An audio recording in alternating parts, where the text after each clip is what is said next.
Alam mo ba, ngayong araw ang kalangitan sa isang makitid na parte ng Canada, Estados Unidos at Mexico ay didilim habang dumadaan ang buwan sa harap ng araw.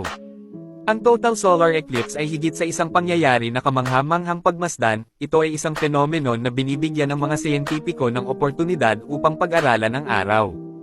Ang mga total solar eclipse nangyayari, on average, isang beses kada 18 buwan. Kaya habang hindi ito pambihira, madalang para sa anumang lugar sa mundo na maranasan ito.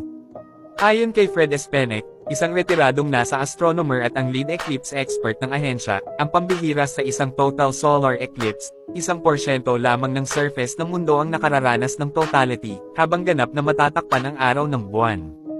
Ibig sabihin, on average, ang isang lugar sa mundo ay mararanasan ang ganitong event isang beses kada 375 na taon. Bakit espesyal ang eclipse na ito? Ang huling total solar eclipse na dumaan sa pinakamataong syudad sa Canada, ang Toronto, ay noon pang 1925 at ngayong taon, palang ito masisilayan muli. Isa pang rason kung bakit espesyal ang eclipse na ito ay ang tila mahabang duration ng solar eclipse. Halimbawa, ang pinakamahabang duration para sa 2017 total solar eclipse ay 2 minuto at 40 segundo.